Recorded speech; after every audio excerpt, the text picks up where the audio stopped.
Twin sisters Kaede and Suzu have always been inseparable. Their life in a small Japanese town was peaceful. They went to school together, cooked together, and in the evenings read books under the warm light of a lamp. But behind this idyll was a strange, almost magical attachment that only they understood.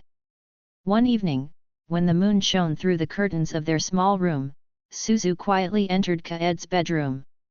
Her sister was lying on the bed, almost motionless. It seemed as if she was asleep. But Kaede's gaze was fixed on the ceiling, and her breathing was deep and even. Suzu crept closer, her heart pounding. She struggled for a long time with her feelings, unusual, heavy, incomprehensible. But at that moment everything seemed so right. She leaned toward Kaede to kiss her, but when their faces almost touched, Kaede turned her head sharply. "What are you doing?" Her voice was cold as a winter wind. Suzu stepped back, confused, but gathered her courage and said, "Kaede. I just wanted to." Kaede sat up abruptly, her eyes shining in the darkness like two pieces of glass. "You've always been so strange, Suzu," she said with a half smile. "But you know, it's even cute." Her hand touched Suzu's face, but the touch was cold. An unpleasant chill ran down Suzu's back, and she felt something in the room change. "Did you think I didn't notice?" Kaede asked quietly. Her voice sounded unusual, muffled, as if from somewhere far away. Suddenly the lamp on the table went out, and the room was plunged into darkness. Suzu screamed, but Kaede grabbed her wrist and held her tightly. "You and I have always been one, haven't we?" Kaede leaned closer, her breath smelling of something rotten. "And you wanted to kiss me, right?" "Kaede, what's wrong with you?" Suzu whispered, tears streaming down her face. Kaede laughed, her laugh as empty as her eyes. "But haven't you noticed, sister? You've been gone for a long time." A sound like the rustling of shadows filled the room. Kaede vanished into the darkness, leaving only a long shadow holding Suzu's hand in her place. Suzu screamed, but the sound was drowned out by the silence of the night. That night, the sisters' house remained empty, but on the floor of the room they found two shadows intertwined, as if embracing. In the morning, the neighbors noticed that the sisters' house looked unnaturally quiet. No one went out into the yard, the windows were closed, and the door seemed to be frozen cold. The villagers did not dare to come closer, because a strange feeling of anxiety hung around the house, as if something invisible was guarding its borders. However, closer to noon, the local priest, an elderly man named Yoshida-san, decided to check if everything was okay. His heart sank when he crossed the threshold. There was a heavy smell of dampness and something rotten in the air. On the first floor, everything was in its place, a kettle on the stove, books scattered on the table. But when Yoshida-san went up to the second floor, his steps stopped near the sisters' room. The door was ajar. It was dark inside, although the sun should have illuminated the room. The walls, floor, and ceiling seemed dirty, covered in a black, tar-like substance. In the corner of the room stood Kaede. She was facing the wall, her long black hair falling down to her shoulders. "Kaede?" Yoshida-san asked cautiously. "Where is your sister?" Kaede slowly turned her head. Her face was pale, almost transparent, and her eyes burned with a dark, almost black light. "She's here, with me," the girl replied. Her voice sounded as if two people were speaking at once. One voice belonged to Kaede, the other was low and hoarse. Yoshida-san felt his heart beat faster. He noticed something moving behind the girl. A dark shadow, shapeless and shimmering, stretched out its long arms, embracing Kaede, as if protecting her. "You must go," she said, her voice echoing as if speaking through the void. "This is not your place." But Yoshida-san took a step forward, taking a small cross and a bottle of holy water from his shoulder bag. He began to recite a prayer, loud, clear, though his voice trembled. Kaede laughed. Her laughter sounded as if the screams of hundreds of people were piercing through him. "Do you think this will stop us?" she said. "She came to me. She wanted to be a part of me, and now we are one." The shadow behind her suddenly grew, filling the entire room. It rose, began to spin like a giant whirlwind, and rushed at Yoshida-san. He tried to retreat, but the shadow wrapped itself around him and pulled him into the darkness. The room was filled with wild whispers and cries. For a moment, everything froze. And then there was absolute silence. When the other neighbors came to check on what had happened, they saw only an empty room. There was no trace of Kaede, Suzu, or even Yoshida-san. Only shadows on the walls that looked like images of two sisters embracing each other. From that day on, the house became cursed. People passing by could hear whispers, laughter, and crying. And at night, two figures could be seen in the windows, standing side by side, holding hands, as if watching the world that remained outside. Shadow of Love, the curse of the twins. Suzu didn't remember how she'd passed out, but when she opened her eyes, she was lying on the cold wooden floor. The room was empty, with only the moonlight filtering through the window, casting strange, distorted shadows on the walls. "Kaede." Her voice trembled as she called out softly to her sister. In response, only a deep, eerie silence. Suddenly, a sound like rustling came from the corner of the room. Suzu slowly rose to her feet, her heart pounding so hard it felt like it was about to burst. She stepped forward, trembling with fear. "Kaede, are you here?" she asked, but her voice almost broke into tears. Something moved from the corner where the old mirror always stood. Suzu stared at the spot, her blood running cold. The reflection in the mirror wasn't her. Kaede stood there, but her face was distorted. Her eyes were empty black voids, her lips twisted into a terrible smile. "You've finally woken up, Suzu," Kaede said, but her voice sounded as if something deep and ancient was speaking. "Kaede, what happened to you?" Suzu whispered, backing away. "I'm not Kaede anymore," the figure in the mirror said quietly. "But I've always been a part of you. You know we've always been more than just sisters. We're two halves of the same curse." Suzu staggered as if the words had physically hit her. She suddenly remembered how her grandmother had always warned them about mirrors in the house. "Don't stare too long in the mirror, children," she said. "There's a truth hidden there that you don't want to know. It's not true. You're my sister." Suzu screamed, desperately trying to deny what she saw. "I was your sister. But now I'm your shadow, your darkest part. You've always felt it, haven't you? You've always wanted to be closer to me. And now we're together forever." The shadow in the mirror took a step forward, and the mirror trembled as if it were a body of water.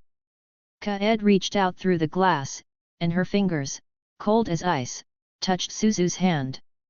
Suzu wanted to run away, but her feet felt like they were glued to the floor. "No, I don't want this!" she screamed, trying to break free. "You've already chosen, Suzu," Kaede whispered. "When you wanted to kiss me, you opened the door." The glass of the mirror suddenly shattered into 1,000 pieces, and the darkness that had been hiding behind it burst out. It covered Suzu, hugging her, squeezing her, filling every cell of her body. Suzu fell to the floor. Her last screams were drowned out by the sound of the broken mirror. When everything was quiet, the room was empty again. Only shards of glass remained on the floor, but each of them reflected two shadows that merged into one. Since then, Kaede and Suzu's house has been cursed. People who passed by swore that in the windows you could see two shadows that never parted. And if you stare at them for too long, the shadows might notice you, and invite you into their world. Shadows in the house. After Yoshida-san disappeared, panic spread throughout the village. People tried to avoid the sisters' cursed house, but rumors of strange sounds coming from there at night and flickering lights in the windows attracted the attention of the bravest. One day, a monk from a nearby temple came to the village. His name was Hayato, and he was known for his ability to exorcise demons. Hayato listened to the stories of the locals for a long time, carefully studying everything related to the house. He was not afraid of shadows or whispers, he was interested in the source of evil. The next night, he set off for the house. The moon illuminated his path, and absolute silence reigned around. The door was not closed, and Hayato, crossing himself, entered inside. There was a heavy atmosphere in the air. The shadows on the walls seemed to move as he passed by. The stairs to the second floor looked old, but each of his steps echoed with a loud creak. When he reached the room where Yoshida-san had disappeared, the door suddenly closed behind him. Hayato was left alone with the darkness. "I know you're here," the monk said, his voice calm. He took a prayer book from his pocket and opened it. "Show yourself." The answer was a cold laugh. The walls began to darken, and long black hands protruded from the corners of the room. They merged together, forming something resembling a human figure. Kaede's face emerged from the darkness. Her eyes, as before, burned with black light. "Have you come to expel me?" she asked, her voice sounding double again. "I have come to free you," Hayato replied. Kaede laughed, but this time her laugh sounded different. There was something painful about it, something almost human. "Release," she took a step forward. "Do you think I'm here against my will?" The monk continued his prayer, but the darkness grew even thicker in response, and Kaede's face twisted with anger. "You don't understand," she exclaimed. "I called her. I wanted us to always be together. But now I can't let her go." The darkness began to change shape again. A second face appeared. It was Suzu. Her eyes looked empty, and her skin was translucent, like a ghost's. "They took me to them," she whispered. "But I always wanted to return, to you, Kaede." Hayato realized that he was not just an evil spirit, but two broken souls, bound by something that had grown into something much darker. "I can help you both," he said. "Help?" Kaede and Suzu answered simultaneously. Their voices merged, and it seemed that the shadows began to shrink, filling the entire room. "We have already found our place." Darkness rushed at Hayato, but he held on, raising the cross, which began to shine brightly. In its light, the shadows dissipated, and Kaede and Suzu for a moment became ordinary girls, like in old photographs. They looked at each other, and in their eyes you could read both pain and love. "We can't stay," Kaede whispered. Suzu nodded, and their hands joined. A bright light filled the room, and for a few seconds everything turned white.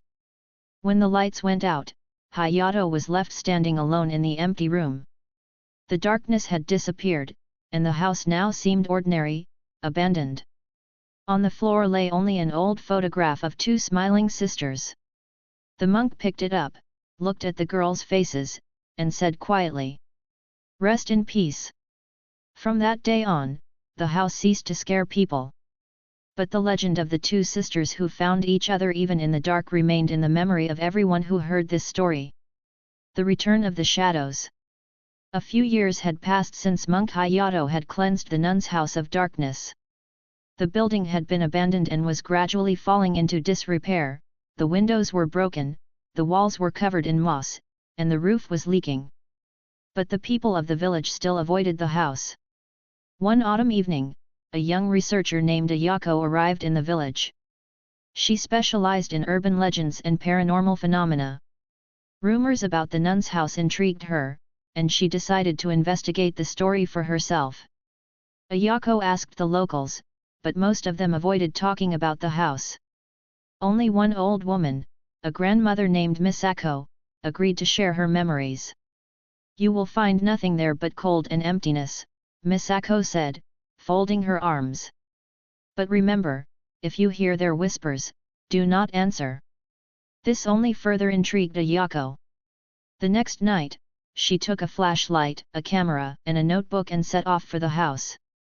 As she approached the abandoned building, she felt a strange cold wind, even though the night was quiet. Inside, the house looked exactly as she had expected, broken furniture, dust, and cobwebs. But something in the air was off. It seemed as if the room was breathing, and this rhythm was not her own. Ayako turned on her camera and began to look around the house, commenting on what she saw. This place was once home to two sisters. They say that after their deaths, their souls remained here. But why? Why them? When she entered the room where the monk Yoshida-san had once disappeared, the air became heavy. On the wall, she saw shadows resembling sisters embracing each other. Her hand trembled as she filmed it. Is it really them? Ayako whispered. Suddenly, something changed in the room. The lantern flickered, and the shadows on the walls began to move. Ayako froze in place, unable to look away. Who are you? A soft, whispering voice called out. Ayako looked around, but saw no one. Answer me, the voice repeated, closer and clearer now. She gathered her courage and said. I am, a researcher. I have come to learn your story. Our story, the voice sounded both feminine and deep, husky. You don't understand. We didn't stay here of our own free will. The darkness in the room began to thicken, and from the corners emerged the same black hands that Hayato had seen years before. They reached for Ayako, but this time there seemed to be more of them. They are holding us, Kaede said, her figure emerging from the darkness. We will never find peace. Ayako realized that the sisters had something to do with this place, something bigger than themselves. She remembered Misako's words, don't answer a whisper. But it was too late. The shadows slowly enveloped Ayako, her legs unable to move. She began to recite a prayer she had known since childhood, hoping it would help. Kaede and Suzu stopped. Their faces looked confused. What is this? Suzu asked. A prayer, Kaede replied. Her eyes became human for a moment. The light from the lantern suddenly flared, and the shadows dispersed. Ayako fell to the floor, breathing heavily. When she raised her head, the room was empty, and the shadows on the walls had disappeared. She ran out of the house, leaving the camera behind. But something more remained inside, voices whispering to each other. She will return. They all return. Ayako could not forget Suzu's face, which seemed to her for a moment completely human. She looked into her eyes, which were filled with pain and sadness, and felt something deep inside her pulling her towards this mysterious figure. Suzu, moving almost silently, came closer. Her translucent figure barely touched the floor, as if she were not quite a part of this world. Her gaze, although empty, had an unusual softness in it that contradicted everything that was happening around her. You don't understand, Suzu whispered. I don't want to stay here, but I can't leave without her. Ayako felt her heart clench. She intuitively understood that Suzu was talking about Kaede. Then, what do you want from me? Ayako asked, trying not to show her fear. Suzu stopped very close, her hand almost touching Ayako's cheek. The touch was cold, but it wasn't hostile, more like a longing. She's with us. She'll always be with us, Suzu said so softly that her voice sounded like the wind. But you remind me of her. Her warmth. Her touch. Ayako didn't know what to say. She could feel the air between them filling with something strange, almost magical. Suzu leaned closer, and Ayako saw her lips tremble slightly. Let me just feel what we've lost for a moment, Suzu whispered. Her lips touched Ayako's, cold as a winter wind, yet soft and filled with an indescribable sadness. The world around her seemed to freeze. Ayako felt a surge of energy, as if a particle of something foreign and old had entered her for a moment. As Suzu stepped back, her face grew paler, and the shadow behind her stirred. You are a part of her now, Suzu said, her voice sounding as if it were both in the room and far beyond this world. And perhaps you can set us both free. Suzu disappeared into the darkness, leaving Ayako alone in the empty room. The kiss left a chill on her lips, but it wasn't frightening. Ayako raised her hand to her lips and whispered. "What does this mean?" The room was dead silent, but somewhere in the darkness a voice spoke, gentle and familiar. "You will understand when the time comes." Ayako sat on the floor of the abandoned house for a long time, feeling as if time had stopped. Suzu's coldness had not yet left her lips, and in her heart there was a strange, indescribable feeling, as if a part of her soul had become a little different. When she finally forced herself to get up, the house seemed unusually quiet. She looked around, hoping to see some kind of clue, but there was nothing. The camera she had left on the floor no longer worked, as if its insides had burned out from the inside. Ayako returned to the village, but that night changed her forever. Miracle after night. A few days after returning, Ayako noticed that her dreams had become more vivid. In her dreams, she saw sisters, Kaede and Suzu, wandering in a foggy forest. Their voices echoed in the distance, sometimes calling her, sometimes whispering something incomprehensible. One day in her dream, she approached Kaede, who was standing by an old mirror. Her eyes were filled with tears, and in her hands she held a small silver locket. "This is the key," Kaede said, looking at Ayako. "It will bind us or set us free." When Ayako woke up, she felt cold metal on her desk. Confused, she saw a silver locket there, exactly like the one in her dream. "This is impossible," she whispered, nervously touching the ornament. On the back of the locket was engraved a strange symbol, a circle divided by two intersecting lines. Ayako knew that this could be a clue, but at the same time she felt that this locket was only the beginning of something bigger. The search for truth. Ayako turned to Misako, the old woman who had first told her about the sisters. She showed her the locket, but she only shook her head. "I've seen this symbol before," Misako said. "It belongs to an ancient cult that once practiced soul-binding rituals." "What does it mean?" Ayako asked. "It means the sisters were not random victims," the old woman replied. "Their souls were intentionally bound to that place. Someone or something created this bond." Misako took an ancient document from her old box with a similar symbol. The text spoke of a rite of separation that could free the bound souls. But to do this, the ritual had to be performed where it all began, in an abandoned house. Returning home. Ayako knew it was risky, but she couldn't leave her sisters in this state. She gathered her things again and headed for the house. This time, she took the medallion and the ancient text Misako had given her. The house seemed even more eerie at night. As soon as Ayako entered, the door closed behind her by itself. She unfolded the text and began to read the words of the ritual aloud. The darkness in the house came to life. Shadows appeared from all corners, and Kaede and Suzu materialized before her. Their faces were filled with pain, but there was hope in their eyes. "Do you really want to help us?" Suzu asked. "Yes," Ayako replied. "But you have to trust me." The shadows tried to stop her, but the medallion began to glow, emitting a bright white light.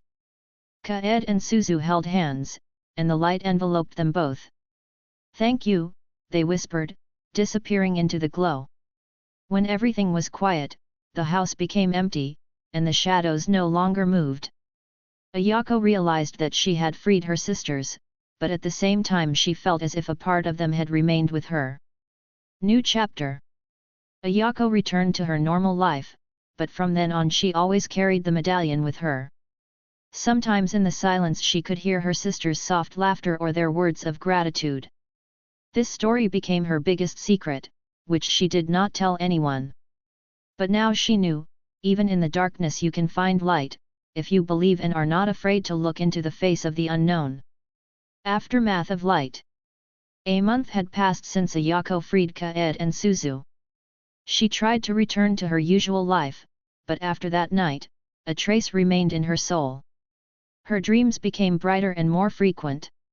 Sometimes she saw herself in a house that now seemed different, brighter, but empty.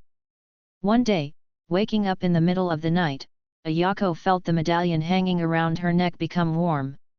She looked at it and saw that the symbol on its surface was barely noticeable glowing. "What is this?" she whispered, but the answer was only silence. A message in silence. The next day, Ayako decided to visit the house again. She felt that not everything was over that night. When she arrived, the house seemed calm and even less creepy.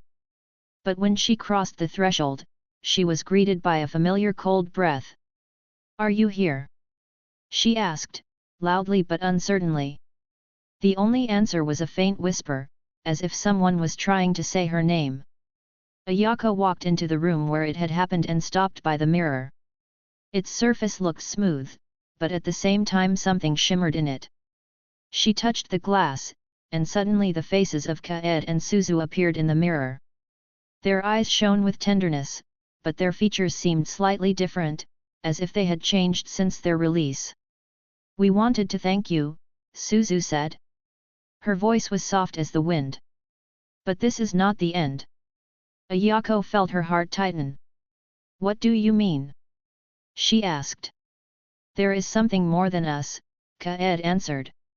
"The shadow that bound us still exists. And it will find new victims if it is not stopped." A new challenge. Ayako realized that her role in this story was not yet complete. The sisters told her about an ancient evil that used people's souls to create its power. Their souls were only part of this chain. "If you find the source of this power, you can stop it forever," Suzu said. "But be careful," Kaede added. "It's a darkness that is impossible to imagine." Searching for the source. Ayako decided to start a new investigation. She returned to libraries, old archives, and people who knew the legends of that house. All traces led to one mysterious organization that disappeared centuries ago, but left behind many mysterious symbols and rituals. The medallion began to behave strangely, sometimes it would heat up or start to glow when she found the right traces. It seemed to be the key to the next step. One day, while studying an ancient map, Ayako realized that the place she was looking for was deep in the mountains, far from civilization. Journey into the unknown. She gathered the necessary equipment and set off. The closer she got to the place, the stronger she felt the presence of something foreign. The medallion now glowed constantly, as if warning her of danger. When she reached the place, an ancient stone gate opened in front of her, engraved with symbols similar to those on the medallion. "This is it," Ayako whispered, and a chill ran down her spine. She took a step forward, not knowing what awaited her behind these gates, but certain of one thing: she must complete this story. The darkness beyond the gate stirred, and a familiar whisper reached her ears. "We have been waiting for you, Ayako." The Gate of Darkness. Ayako stepped through the ancient gate, and the world around her changed. The ground was covered in a thick fog, and the air became thick and heavy. She felt the medallion pulsing with warmth on her neck, as if warning of danger. "We have been waiting for you, Ayako," the whisper came again, but this time it sounded closer. A space opened up before her with the ruins of an old temple, overgrown with moss and vines. In the center of the temple was an altar surrounded by black candles that burned despite the lack of wind. On the altar lay an ancient book with symbols similar to those on the medallion. Ayako came closer, and as soon as her fingers touched the cover, the candles went out. Awakening of darkness. The darkness around her came to life. Formless beings began to form from the shadows, resembling human figures, but their faces were distorted. They slowly approached Ayako, but stopped when the medallion around her neck began to glow with a bright white light. "You are not alone," Kaede's voice came from within. "We are with you." The images of Kaede and Suzu materialized before Ayako. They were transparent like ghosts, but their presence was palpable. "This place is a source of power that the darkness used to bind souls," Suzu explained. "You must destroy it." "But how?" Ayako asked, holding the medallion. "The book is the key. It contains words that can break this bond," Kaede said. But be careful. The darkness will try to stop you. Battle with the darkness. Ayako opened the book, and the words on the pages began to glow. She began to read, speaking the ancient text aloud. The darkness roared. The creatures began to attack, but Kaede and Suzu protected Ayako, creating a barrier of light around her.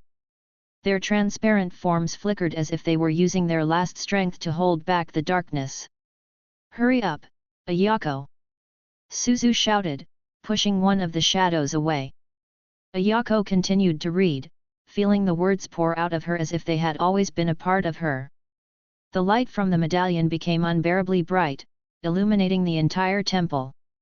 The last sacrifice. As Ayako finished reading, the ground beneath the temple shook. The darkness howled, trying to hold back, but the light began to consume it. The shadows dissolved, leaving only emptiness behind. Kaede and Suzu stood before Ayako, their forms almost disappearing. "Will you disappear?" she asked, feeling tears welling up in her eyes. "No," Kaede replied, smiling. "We are free now." "But this is not goodbye," Suzu added. "We will always be with you, in your heart." They dissolved into the light, leaving Ayako alone. The locket around her neck dimmed, and the book vanished, turning to dust. A new era. As Ayako stepped outside the temple, the air became cleaner and the sky brighter. She knew she had accomplished something important, but at the same time she felt empty. Returning home, she resumed her research, but this time not to fight, but to preserve the sisters' story and teach others to avoid similar dangers.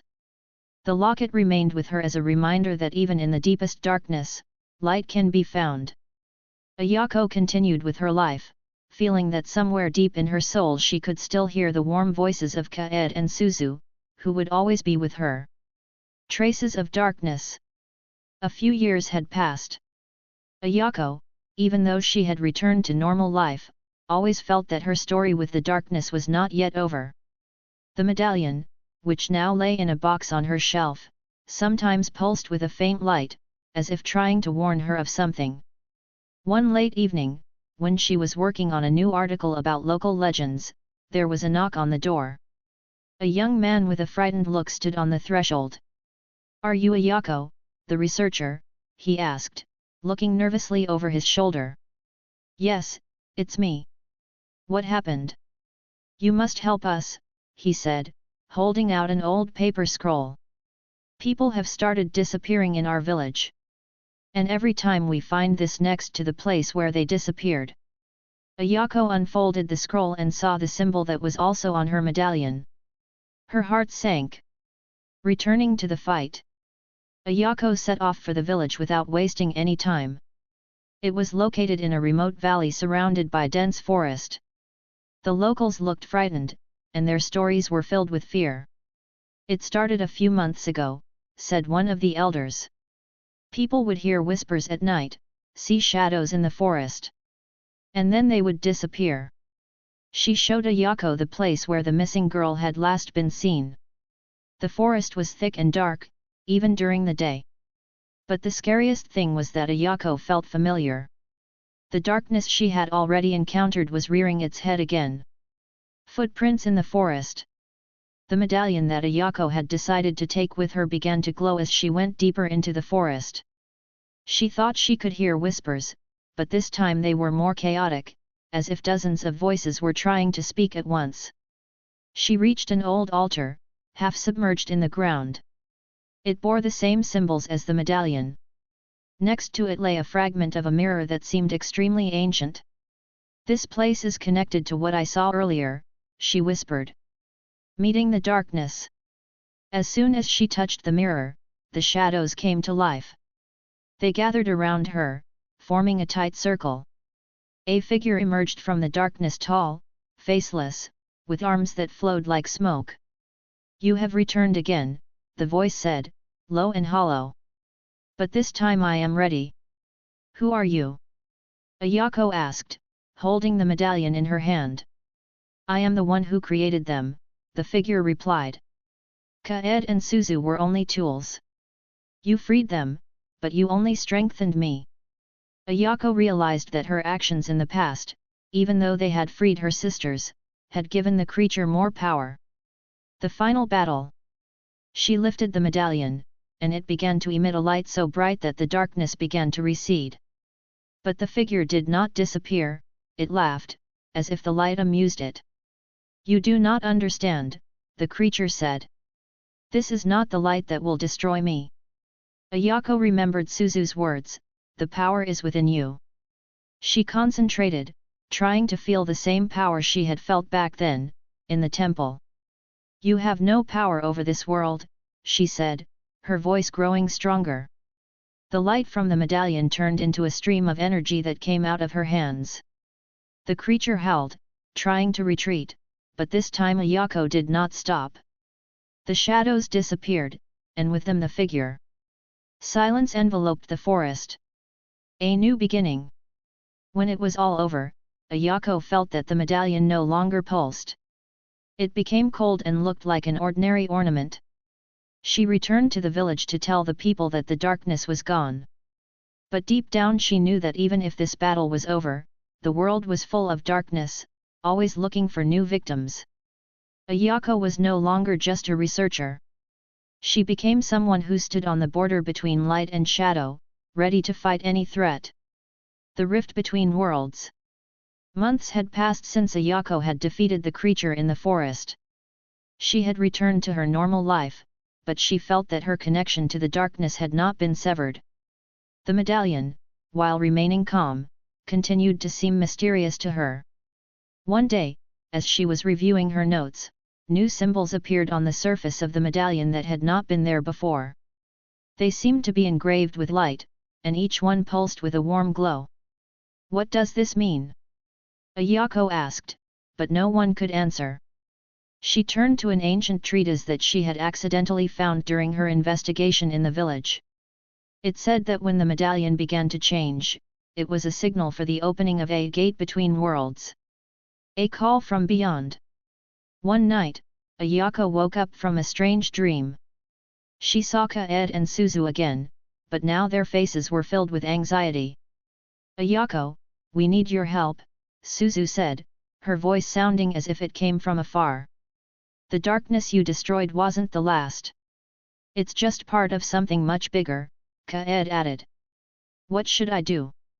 Ayako asked, but her sleep broke, leaving her alone in the dark room.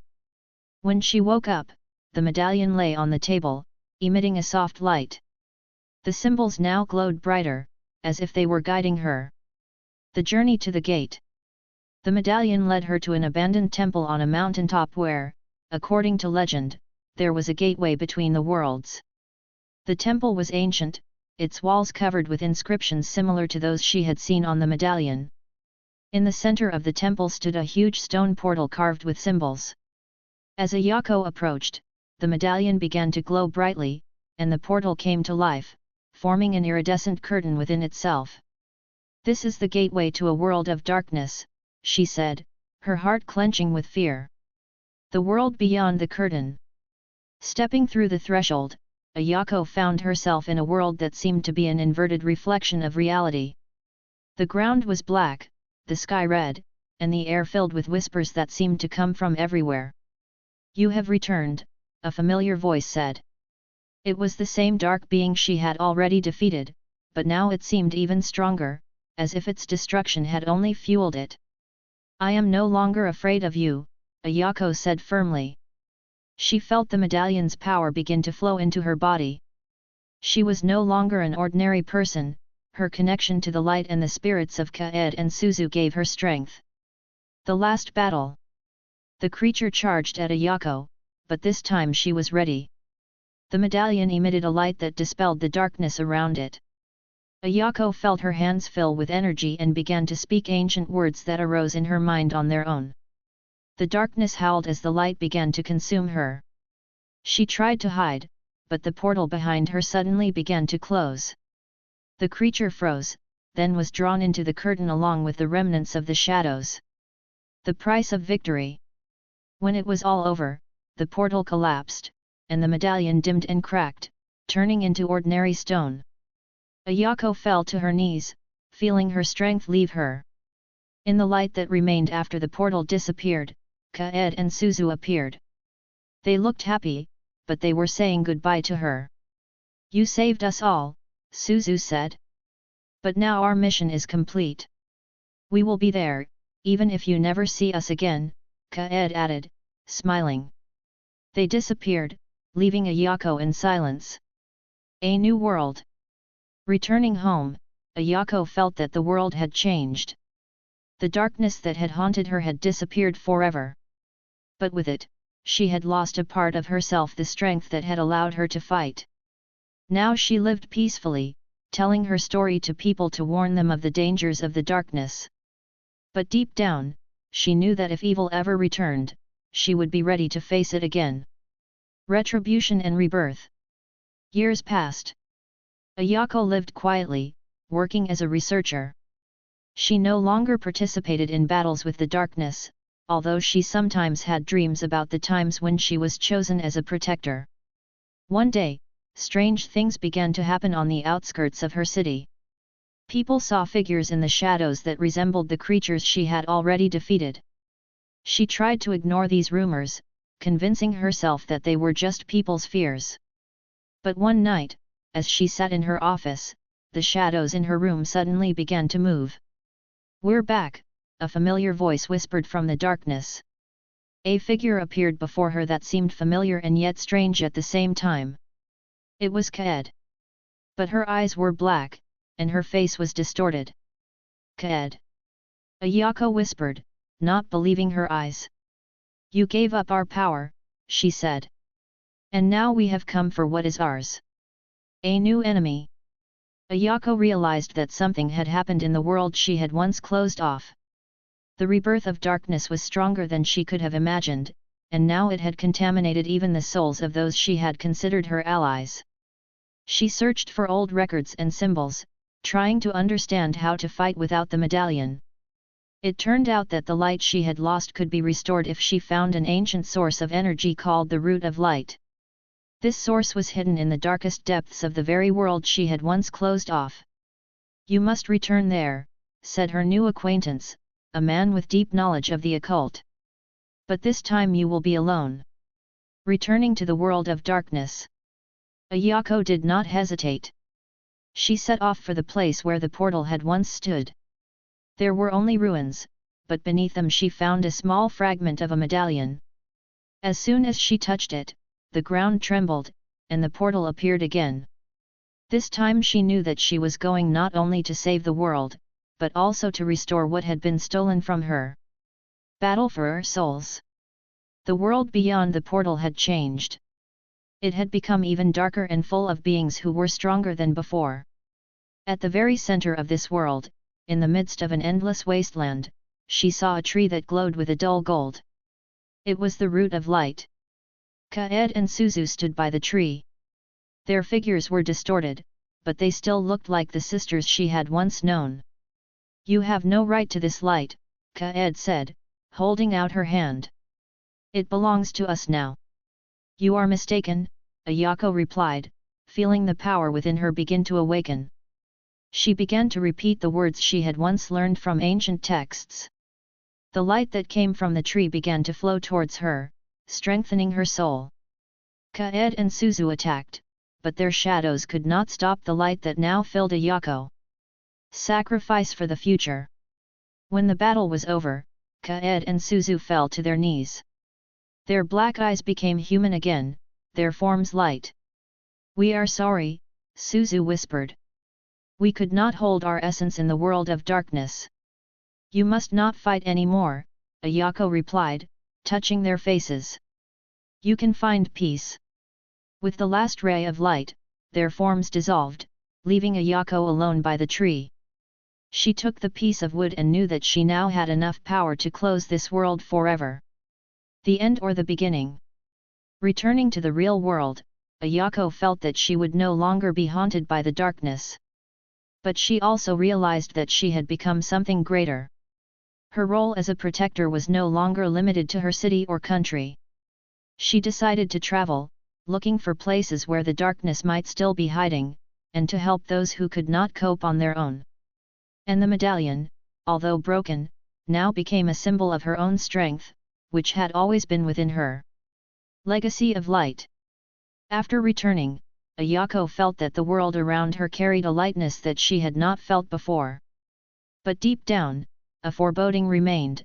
Even if the darkness was defeated, its remnants could still manifest. One day, during another journey, Ayako stopped in a small village in the mountains. The people here seemed peaceful, but rumors of strange disappearances circulated among them. Young women would disappear, leaving behind only handprints that seemed to be burned into the walls of their homes. This happened for the first time last month, the old woman said.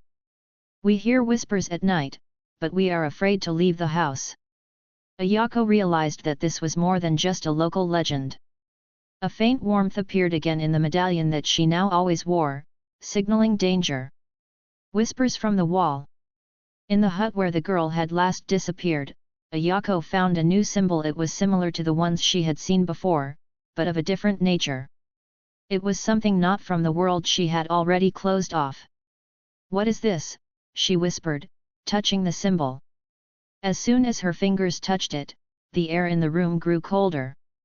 Something strange happened, the walls around her began to tremble, and the whispers grew louder.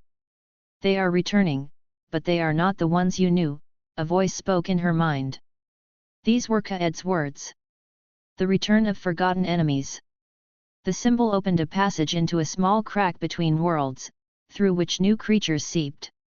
Their form was indefinite, darkness with a multitude of hands, eyes, and screams. We have not forgotten you, a voice came from the shadows. These beings were the other side of darkness, deeper and older. They obeyed no law, and their motives were incomprehensible. Ayako felt that her powers, gained from the root of light, were insufficient to fight. But the medallion began to glow brighter, as if sensing her need. Searching for the legacy. Ayako set out in search of answers. She remembered that ancient texts mentioned the tablets of light, artifacts that could enhance her abilities. They were created by the first generation of defenders and kept in hidden places inaccessible to ordinary people. Traveling through the mountains and forest, she came across another temple ruin. On its walls were carved images of battles similar to the ones she had experienced. In the center of the temple lay one of the tablets. As soon as she touched it, new knowledge came to her mind. The power of light is not just a weapon. It is the ability to create, purify, and heal. Return to battle. Returning to the village, she used her new powers to restore the barriers between the worlds. The creatures attacked, but now their attempts to penetrate were futile. Her light was so bright that the darkness dissolved, and the symbols on the walls lost their power. The last creature, before disappearing, whispered. We will return when your light fades. A new choice. Ayako realized that her fight would never end. The darkness would always try to find a way into this world. But now she had a legacy of defenders, and her mission became clear. She decided to dedicate her life to finding and protecting the tablets of light to prevent new invasions. Each village she visited gained knowledge on how to defend herself, and the world gradually became brighter. The darkness was not gone forever, but now she knew that there was someone who was always ready to confront it. The play of light and shadow.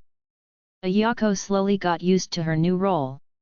Each village she discovered, each encounter with darkness became part of a larger mosaic for her. But deep in her heart, an unease remained. How far could she go before her strength ran out? One day, when she found an old tablet in the ruins of a castle, a new thought dawned on her. A message was engraved on it. The power of light is born from the shadow. He who knows both sides will understand the truth. These words haunted her. They hinted at something more than a simple struggle between good and evil. A signal from another world. One evening, the medallion began to emit a light so bright that it could be seen even through dense clouds. Ayako felt that this signal was calling her to a certain place. She set off on a journey that led her to an abandoned temple in the middle of a dense forest. The temple was almost untouched by time, but its atmosphere was unsettling. In the center of the hall, she saw a mirror. Its surface was black as the abyss, but from time to time visions flashed on it. She saw Kaede and Suzu walking down a dark corridor, holding hands. "Are you alive?" Ayako whispered, but the mirror was silent. The dark side of the medallion. The mirror suddenly came to life. Its surface dissolved, and a shadow emerged from it, speaking in Kaede's voice. "You don't understand, Ayako. What you call light is not pure either. There is a particle of darkness in every ray. What do you want from me?" Ayako asked, holding the medallion, which had begun to glow again. "You must choose," said the shadow. "Light or shadow? But you can't have both." Ayako realized that her medallion not only symbolized the power of light, but also held the balance between the two worlds. The return of Kaede and Suzu. Suddenly, the figures of two girls emerged from the mirror. It was indeed Kaede and Suzu, but they looked whole. Their faces were no longer distorted, and their eyes shone with warmth. "We have found a way to return," Suzu said. "But this path requires sacrifice," Kaede added. They explained that the mirror was the key to breaking down the barrier between the worlds, uniting them into a single reality. Light and darkness would cease to exist separately, and people would gain complete freedom of choice. "The last choice. What will happen to me if I open this barrier?" Ayako asked. "You will become a guide," Kaede replied. "Your existence will be a part of both worlds, but you will no longer be human, nor a being of darkness or light." Ayako looked at the mirror. She knew that this decision would change everything. The world would no longer be the same. "I accept it," she said, and the medallion flashed. The fusion of worlds. When Ayako touched the mirror, its surface cracked, releasing a wave of energy. Everything around her changed. Heaven and earth merged, forming a new world where light and shadow were no longer enemies. Kaede and Suzu became her guides. Their souls merged with the new reality, helping people adapt to their new lives. Ayako was no longer human. She had become a being who could control the balance of light and darkness, maintaining order in the new world. Her journey was over, but a new story was just beginning. New world. The merging of worlds created a wondrous space in which light and darkness coexisted harmoniously, but unsteadily. The landscapes were now fantastic, two halves shone in the sky at the same time, one brightly sunny, the other shrouded in a starry night. The earth changed, blooming with new plants and creatures that had the features of both elements. Ayako, now a guide between worlds, felt a new power fill her being. She no longer belonged only to humanity, but she still remembered what it meant to be human. Kaede and Suzu became her shadows and light, respectively. They accompanied Ayako, helping her learn about this new order. "We have created a balance," Suzu said. "But can we maintain it?" "It depends not only on us," Ayako replied. "This world is now a test for everyone." A crack in the balance. The new world began to develop, and at first it seemed that the fusion was successful. People and creatures learned to use both light and shadow. But soon signs of imbalance began to appear. In some corners of the world, areas of absolute darkness appeared, absorbing everything around. In other places, the light became so intense that it scorched the ground. "This should not have happened," Kaede said worriedly. "Something is interfering with our plan." Ayako sensed that the source of the problem lay at the very heart of the world, in the newly created fusion node. It was the place where all the energies of light and shadow intersected, forming the core of the new world. "I must go there," she said. "And find what is causing the rift." Journey to the fusion node. The journey to the node was not easy. The world around her was changing, and the closer she got, the more she felt the forces within her begin to struggle with each other. Kaede and Suzu helped her, but even their powers were weak in the face of a new challenge. When they finally reached the node, Ayako saw an amazing sight, the energies of light and darkness danced around the core, but there was something different between them. It was a fragment that belonged to neither one world nor the other. This, Suzu said. This is something from a world we don't know. The fragment looked like a piece of mirror, similar to the one through which Ayako had opened the way for the merger. But now it radiated a force that destroyed the balance. Ancient evil. We didn't create this fragment, Kaede said. It was here before us. Ayako realized that it was the remnant of an ancient force that existed long before her struggle with light and shadow. This force did not want the merger, it sought to preserve chaos and the division between the worlds. We must destroy it, Ayako decided. But the shard was not just an object. As she approached, creatures began to appear around it that seemed to be the creation of pure chaos. They were devoid of form, but incredibly strong. The final battle. Ayako, Kaede, and Suzu entered the battle, but the enemy forces were too great. Each attack created a new wave of chaos, and it seemed that the shard could not be destroyed. You can use yourself, Suzu said. What do you mean? Ayako asked. You have become a fusion of light and shadow. You are the only one who can destroy this. Ayako realized that her power was created for this moment. She approached the shard, and the medallion began to glow brighter and brighter. She spoke the words that came to her from the depths of her soul. Balance is not something that exists by itself. It is created by those who are willing to sacrifice. Light and darkness united in her body, creating an explosion of energy that destroyed the shard and purified the core of the node. A new page of history. When it was all over, Kaede and Suzu were no longer together. They had become part of this world, leaving Ayako alone. She felt that her connection to light and shadow was no longer as strong, but balance had been restored. The node now radiated peace and harmony, and the world began to readapt to a new order. Ayako returned to the people who still needed a leader, but now she knew that this world could exist without her constant struggle. She became a symbol of hope and harmony, and her name entered the legends of the new world as the one who saved it not only from darkness, but from chaos itself. The shadow that returns. A few years passed. The world that Ayako had created seemed stable. People had learned to live in harmony with light and shadow, accepting both sides of their existence. However, sometimes rumors of strange phenomena came from distant lands, the disappearance of entire settlements where there had previously been harmony, or zones where time seemed to stand still. Ayako noticed that her connection to the balance was weakening. Her body no longer radiated the radiance that had made her a guide. She became closer to ordinary people, feeling fatigue, pain, and fear just like others. One day, a strange young man came to her. His eyes were deep, and his voice sounded like he knew more than he said. You think you saved this world, he began, standing on the threshold of her house. But true balance is an illusion. Who are you? Ayako asked, feeling a faint sense of unease.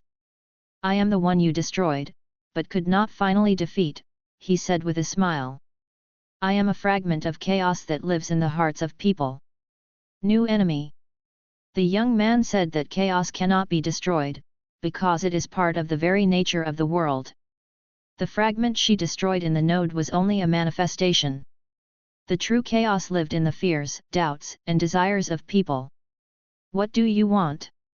Ayako asked, trying to remain calm. I want to show you that your world is only a transitional stage. Balance will never last long. He stretched out his hand, and resentments began to boil around them. Ayako saw the settlements she had once saved, but now they looked devastated. People were fighting each other, light and shadow no longer in harmony, but had turned into instruments of war. Journey into the depths of chaos. The young man offered Ayako a deal. If you want to understand the true nature of this world, come with me.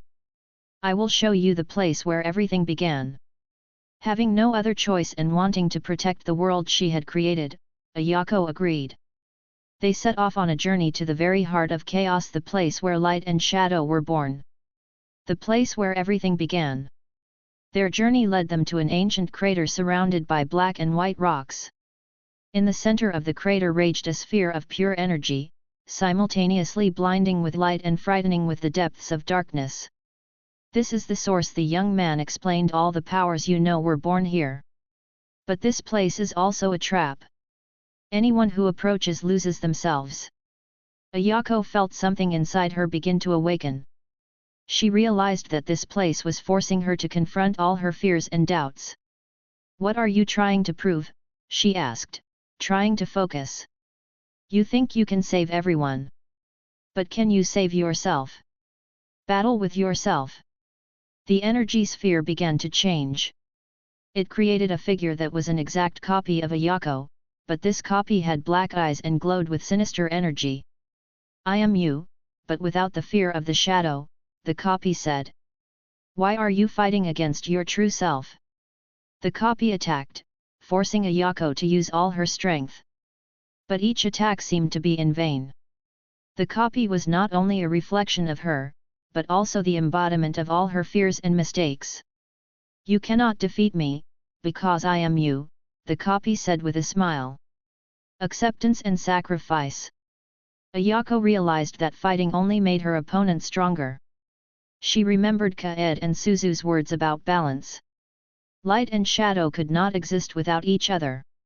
"I will not fight you," she said, lowering her hands. The copy stopped, confused.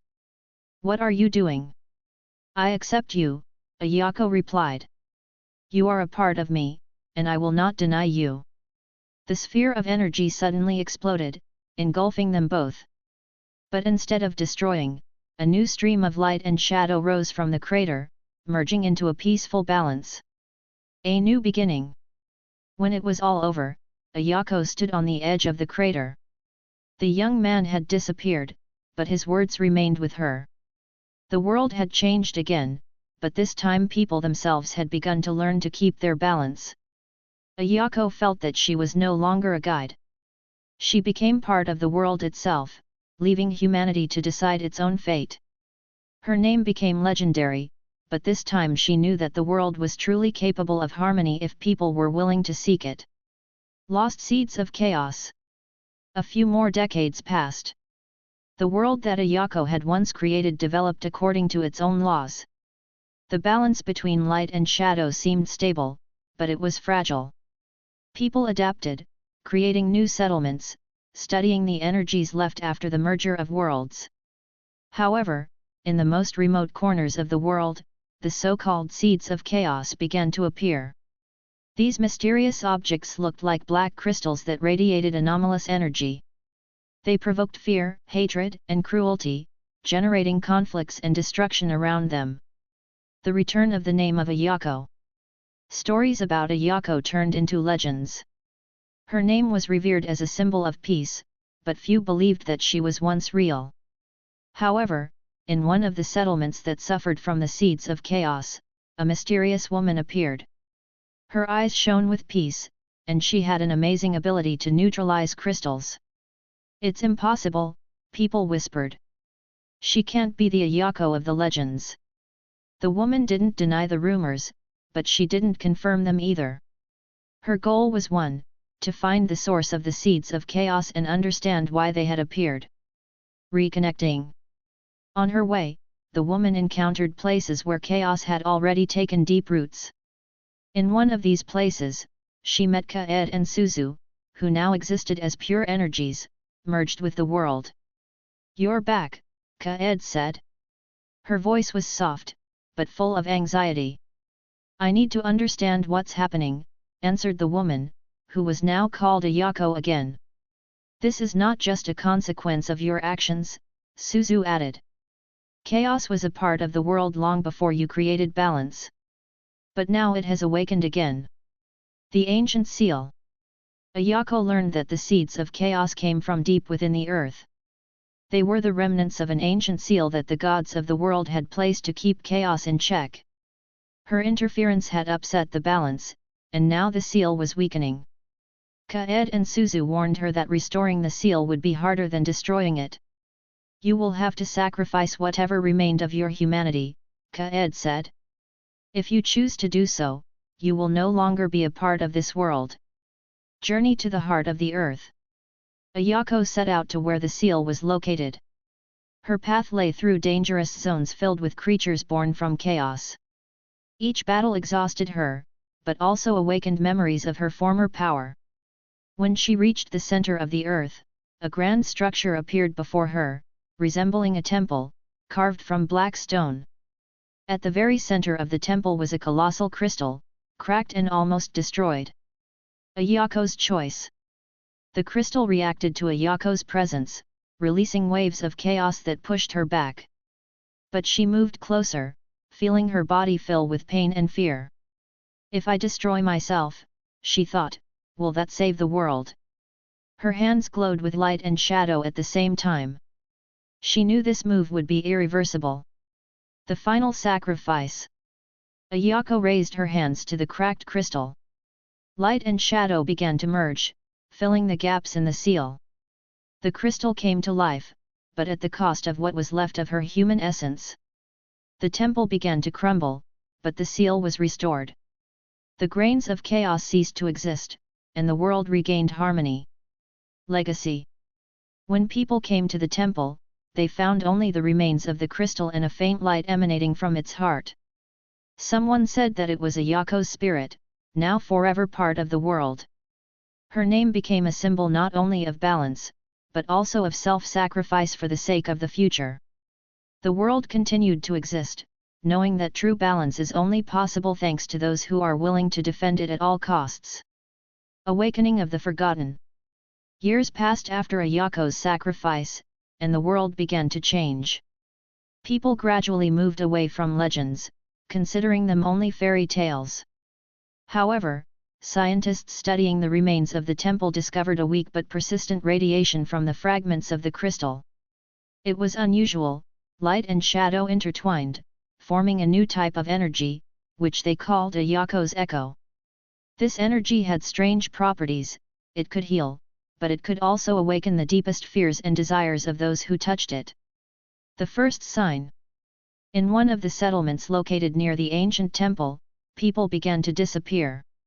Those who remained spoke of a ghost that appeared at night, surrounded by a flickering glow. They called this phenomenon Ayako's shadow.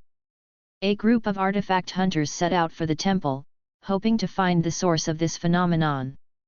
Among them was a young researcher named Hina, who had an unusual connection to the energies of light and shadow. If it is true that this energy is a remnant of Ayako herself, we must find out its nature, she said when their group reached the ruins. Whispers in the darkness. In the temple, they found fragments of a crystal that emitted a faint light. But as Hina approached them, she heard a voice that sounded both gentle and threatening. "Why did you come here?" Her heart beat faster. She looked around, but saw no one. The other members of the group also began to whisper something, as if talking to invisible interlocutors. "We are looking for the truth," Hina replied. The voice laughed. "The truth is always more precious than you think." Uninvited guest. Hina realized that the voice did not belong to Ayako, but to something else, a remnant of chaos that had survived the restoration of the seal. This creature was hiding in the fragments and using their energy to regain its strength. "If I do not stop this, chaos will begin to grow again," thought Hina. She turned to the group. "We must destroy these fragments. They no longer belong to this world." However, not everyone agreed. One of the hunters, named Kenji, felt a strange attraction to the energy. "We cannot destroy them. This is a priceless resource. If we learn to control this energy, we can rule the world." Split. The group split. Hina and a few of her allies decided to destroy the fragments, while Kenji and his supporters wanted to keep them. The fight began inside the temple. The crystal fragments reacted to the conflict, releasing waves of energy that intensified the aggression. At the moment of the most fierce battle, the voice rang out again. "You are all just puppets." The darkness began to thicken, and a formless creature created from chaos emerged from the fragments. It attacked everyone in the temple, transforming their fear and hatred into its power. Meeting with Ayako's shadow. When it seemed that there was no hope, Hina felt warmth. Behind her appeared a flickering glow, a woman similar to Ayako. "You must finish what I started," she said. "But how?" Hina asked. "I am only human. Light and shadow have always been together. They are a part of each of us. Accept this, and you can stop the chaos." The last battle. Hina took the crystal shard that was glowing the brightest and directed its energy at the chaos creature. The shard responded, but it also drained her life force. "You cannot defeat me," said Chaos, his voice booming like a storm. "I am not trying to defeat," Hina replied. "I am trying to balance." She released a stream of light and shadow at the same time, destroying chaos, but also dissolving in the process. New light. When it was all over, the temple collapsed and the remains of the crystal disappeared. People who survived the events told of the light that rose into the sky and of the woman who sacrificed herself. Hina became a new symbol of peace, and Echo Ayako became part of the world, reminding people of the importance of the balance between light and shadow. But deep underground, in the unexplored bowels, one fragment remained, quietly pulsing, waiting for its time. In a dilapidated temple, where light and shadow danced in a bizarre dance, Hina stood face to face with the radiant image of Ayako. Her eyes were filled with peace, her smile with tenderness. "You came to save this world, just as I once did," Ayako said, her voice sounding as if she were coming from another dimension. "But why are you here?" Hina asked, feeling her heart begin to beat faster. "I thought you sacrificed yourself for the sake of balance." Ayako stepped closer. Her figure glowed with a soft white glow that seemed to heal the soul of all pain. "I have become part of this world," she explained. "But in every light there is a shadow, and in every shadow there is a light. We are all connected, and your sacrifice can change the course of history, just as mine once did." Hina felt warmth as Ayako touched her face. "I don't know if I have the strength," Hina admitted, her voice full of doubt. Ayako leaned closer, and their faces were very close. "The strength is within each of us. Sometimes it just needs to be awakened," she said. Ayako kissed Hina softly. The kiss was warm and gentle, but at the same time filled with incredible energy. At the moment of their touch, Hina felt a stream of light and shadow pass through her, merging in harmony. She saw images of the past, Ayako's sacrifice, her struggle, and her belief that balance was always possible. When their lips parted, Hina felt different. Her body was glowing, just like Ayako's, but with it she realized that she was now a conduit of light and shadow. "You are my heir," Ayako said, stepping back. "The world is now in your hands." Before Hina could respond, Ayako's figure vanished into thin air, leaving only a warm trail of light behind her. Silence filled the temple, but a new hope now burned within Hina. She knew that her journey was just beginning. The heiress of harmony. After Ayako's disappearance, Hina was left standing in the middle of the ruins of the temple. Her body was filled with new strength, but with this strength came a sense of responsibility. It was her duty to continue the path that Ayako had begun and protect the fragile balance between light and shadow. When she turned around, she saw a fragment of crystal left after the battle. It emitted a faint flicker, like a memory of what had happened. Hina stretched out her hand, and the crystal rose into the air by itself, ending up in her palms. "This is the beginning of a new era," she said quietly. First steps. Returning to the settlement, Hina saw that people were frightened. Some heard an explosion in the temple, others saw a glow rising to the heavens. Many considered this a sign of the end of the world. "It's okay," she assured, raising her hands to calm the crowd. "The threat has passed, but we need to be careful. The world has changed, and we have to live with it." She didn't talk about her meeting with Ayako, but she made it clear that she herself had become the leader of new forces. Her eyes now shone like the legendary heroines, and this caused mixed feelings in people, Some saw hope in this, others a new danger. New enemies. However, the world did not remain calm for long. A few months after the events in the temple, those who wanted to use the crystal fragments for their own purposes appeared. Groups of adventurers and power hunters began to organize raids, looking for the remains of Eko Ayako. Hina became a target for many of them. They believed that her power could be the key to controlling the world. They don't understand what they are playing at, she told her allies. To protect the balance, Hina created a new community. Her allies, those who believed in balance, joined together to prevent new conflicts. A voice from the darkness. One night, as Hina meditated in the ruins of a temple, she heard a voice again. But this time it wasn't a Yako's calm voice. It was harsh and piercing, as if it belonged to the darkness itself. "Do you think you can stop me?" the voice asked. "Light always attracts shadow." Hina opened her eyes, and a figure formed from the thick darkness appeared before her. It was the embodiment of chaos that had burst from the world when the seal was broken. "I am the remnant of your imperfect world," he said. "And I will take it all back." A new threat. Hina realized that her task was not complete. The being she had seen was only part of a greater power gathering in the depths of the world. The balance she had tried to maintain was constantly in danger of collapsing. "If that is your choice," she said, raising the crystal shard, "I am ready to fight to the end." The darkness laughed and disappeared, leaving behind a cold and threatening feeling. Preparing for war. Hina began to gather those who were ready to defend the balance. Her group grew, turning into a brotherhood that they called the Guardians of Harmony. They traveled the world, searching for and disarming the shards, and preparing people for a possible war with the darkness. But Hina knew that sooner or later she would have to face the creature that called itself the remnant of chaos again. And this time the stakes would be even higher. Light and shadow once again prepared for the final clash. Sigh of darkness. A few years passed. The Guardians of Harmony expanded their influence, creating a network of shelters where people could seek protection and knowledge of the balance of light and shadow. Hina, now known as the Lightbringer, led this struggle, but with each passing day she felt the weight of her power begin to affect her soul. The darkness did not slumber.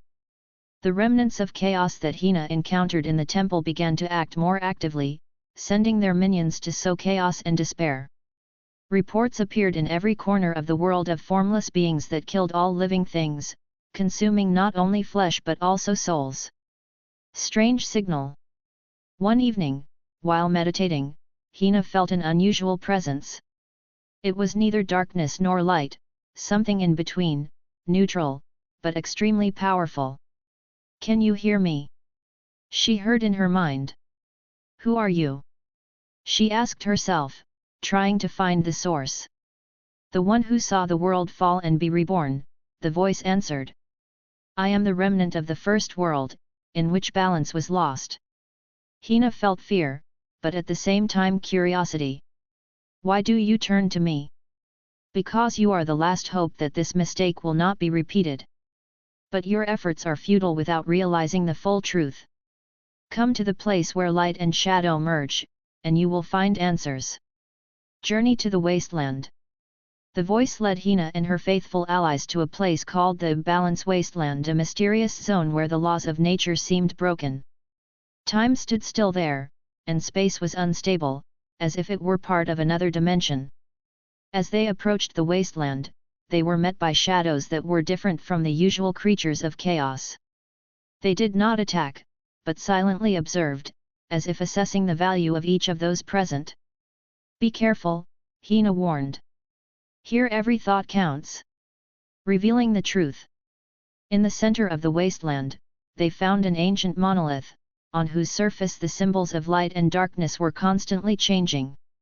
The voice spoke again, but this time it was heard by everyone around. "Balance is not equilibrium, it is a struggle. Every time light tries to absorb shadow, or vice versa, the world is reborn through destruction." The monolith showed them a vision, other worlds that were destroyed by conflicts between polarities. They saw how chaos and light fought for supremacy, but each time both sides lost. But why me? Hina asked. Because you are the only one who has accepted both light and shadow. You are the guide who can stop the eternal cycle of destruction. A new threat. Returning from the wasteland, Hina felt changed. Her power had become more stable, but the shadow of chaos would not leave her alone. A few weeks after her return, the Guardians of Harmony received a report of a mass disappearance of people in a large city. At the scene, they found only a silent wasteland, where the shadow was so thick that even the light of the lanterns could not penetrate it. "This is a trap," Hina whispered, but it was too late. A figure emerged from the shadows, the same remnant of chaos, now in human form. "You have learned much, Hina, but it is not enough," he said with a smile. "Can you give everything to stop me?" Hina squeezed the shard of crystal, feeling the tension build. "I will do whatever it takes to save this world." The darkness swayed, as if laughing, and began to consume the space around them. The final battle began, in which the balance of the world depended on whether Hina could retain her humanity by embracing both light and shadow. Battle in the shadow. Darkness covered the city, consuming everything around it. Hina and her allies felt reality begin to change, buildings disappeared, and the streets turned into endless labyrinths. The figure of the remnant of chaos stood at the center of this destructive vortex, like the conductor of a symphony of destruction. "You know that your efforts are in vain, Hina," he said, and his voice echoed through the space. "Balance cannot be achieved, because it is an illusion." Hina looked at him, holding the shard of crystal. The light and shadow in her body wavered, trying to find equilibrium. "Balance is not static, but harmony between opposites," she replied. "And I will prove it." The meeting of forces. Hina raised her hand, and the crystal began to glow. It emitted a pure radiance that cut through the dense darkness. Her allies joined forces, forming a circle around her to protect her from the waves of chaos. "We are with you, guide," one of them said, their voices cheering her on. The remnant of chaos laughed, and black chains burst from its hands, reaching for Hina. She dodged, raising the crystal, and released a stream of energy that sliced through the air. "I am more than just a shadow," the chaos whispered, appearing behind her. His fingers almost touched her shoulder, but Hina felt it and turned, releasing a wave of power. Sacrifice and awareness. The battle lasted for hours. Hina's every move became more precise, but the remnant of chaos seemed invulnerable.